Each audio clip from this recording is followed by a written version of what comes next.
So I'm standing here with Hans Gatt. After 21 years, you're back, and you look pretty happy out there, and your team looked good. But then you took a look at the standings page. Yeah, it's kind of I got the paper right in front of me, the results from today, and it's amazing how competitive this field is. Like some of those people I don't even know or I've never heard of, and I thought I had a good run. Yes, we wore booties on all the back feet of my dogs. Slows them down a little bit, especially on the uphills, but shouldn't slow them down that much.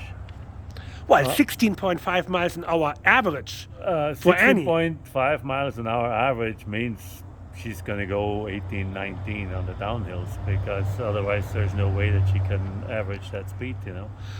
So, I was just not willing to let him run down the hills, so I was hard on the drag mat, and I don't know. It's kind of scary.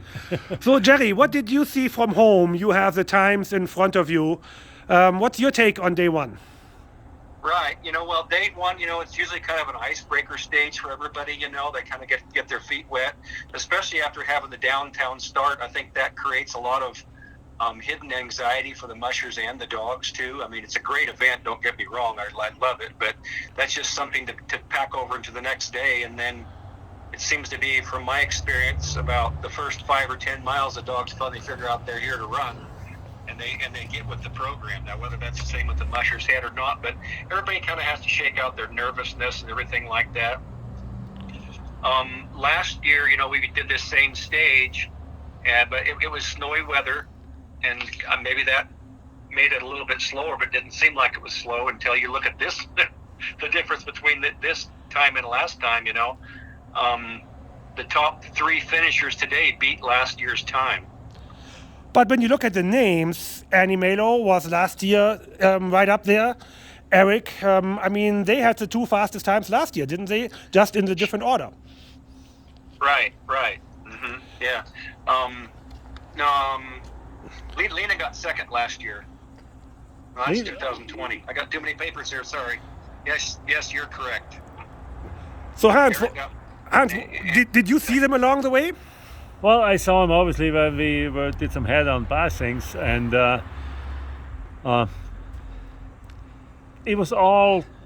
they all came down the hill, and I went up the hill. So obviously they came down the hill flying wide open. I thought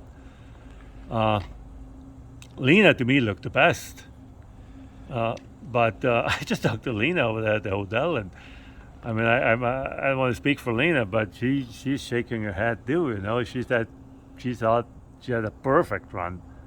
Well, they set out before. Buddy talked to them both, and they said 15 miles an hour is what they trained for, and she ran 15.1. So, I don't know if that's obviously not enough anymore. Yeah. So, Jerry, what's your take on it, and what can we expect for tomorrow?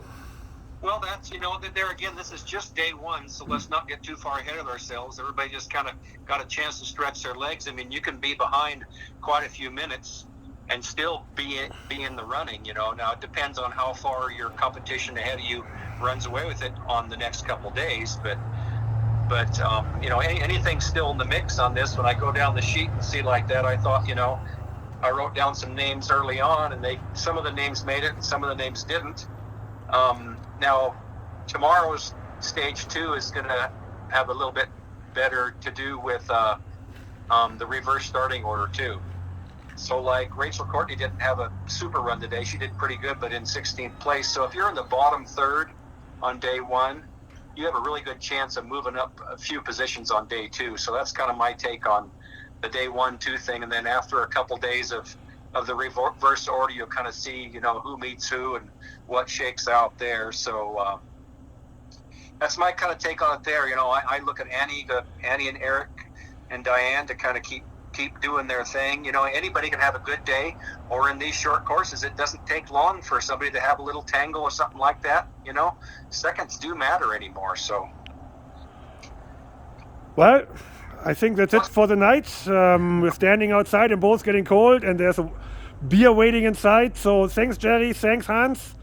and Welcome. talk to you tomorrow.